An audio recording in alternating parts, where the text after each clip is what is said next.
ನಮಸ್ಕಾರ. ಜಿನಿ ನ್ಯೂಸ್ ವೀಕ್ಷಕರಿಗೆ ಸ್ವಾಗತ. 230 ಮಂದಿ ಪ್ರಯಾಣಿಕರು ಹಾಗೂ 12 ಮಂದಿ ಸಿಬ್ಬಂದಿಗಳ ಸಾವಿಗೆ ಕಾರಣವಾದ ಅಹಮದಾಬಾದ್ನ ವಿಮಾನ ದುರಂತ ಪ್ರಕರಣಕ್ಕೆ ಸಂಬಂಧಿಸಿದಂತೆ ಅಧಿಕಾರಿಗಳು ಶುಕ್ರವಾರದಿಂದ ತನಿಖೆ ಆರಂಭಿಸಿದ್ದಾರೆ. ಪ್ರಕರಣದ ಸಂಬಂಧ ಸಾಮಾಜಿಕ ಜಾಲತಾಣ ಎಕ್ಸ್ನಲ್ಲಿ ನಾಗರಿಕ ವಿಮಾನಯಾನ ಸಚಿವ ರಾಮಮೋಹನ್ ನಾಯ್ಡು ಹೇಳಿಕೆಯನ್ನು ಬಿಡುಗಡೆ ಮಾಡಿದ್ದಾರೆ. ಇದೇ ವೇಳೆ ಘಟನಾ ಸ್ಥಳಕ್ಕೆ ಪ್ರಧಾನಮಂತ್ರಿ ನರೇಂದ್ರ ಮೋದಿ ಅವರು ಇಂದು ಭೇಟಿ ನೀಡಿದ್ದಾರೆ.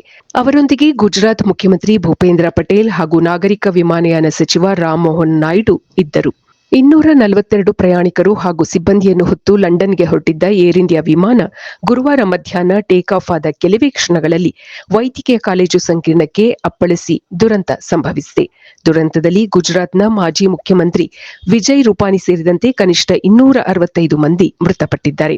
ವಿಮಾನ ದುರಂತದಲ್ಲಿ ಸಾವಿಗೀಡಾದ ಮಾಜಿ ಮುಖ್ಯಮಂತ್ರಿ ವಿಜಯ್ ರೂಪಾನಿ ಅವರ ನಿವಾಸಕ್ಕೂ ಇಂದು ಪ್ರಧಾನಿಯವರು ತೆರಳಲಿದ್ದಾರೆ. ನಂತರ ಅಹಮದಾಬಾದ್ನ ಸಿವಿಲ್ ಆಸ್ಪತ್ರೆಗೆ ಭೇಟಿ ನೀಡಿದ ಪ್ರಧಾನಿಗಳು ವಿಮಾನ ದುರಂತದಲ್ಲಿ ಗಾಯಗೊಂಡವರ ಆರೋಗ್ಯ ವಿಚಾರಿಸಿದ್ದಾರೆ. ವಿಮಾನ ದುರಂತದಲ್ಲಿ ಅಚ್ಚರಿಯ ರೀತಿಯಲ್ಲಿ ಪ್ರಾಣಾಪಾಯದಿಂದ ಪಾರಾದ ಪ್ರಯಾಣಿಕರೊಬ್ಬರನ್ನು ಮೋದಿಯವರು ಭೇಟಿಯಾಗಿ ಘಟನೆಯ ವಿವರ ಪಡೆದುಕೊಳ್ಳಲಿದ್ದಾರೆ.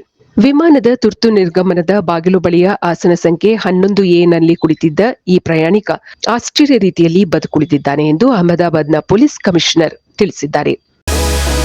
ಇದು ಈ ದಿನದ ಸುದ್ದಿಗಳು. ನಿರಂತರ ಸುದ್ದಿಗಳಿಗಾಗಿ ವೀಕ್ಷಿಸುತ್ತಿರಿ ಜಿನಿ ನ್ಯೂಸ್. ನಮಸ್ಕಾರ.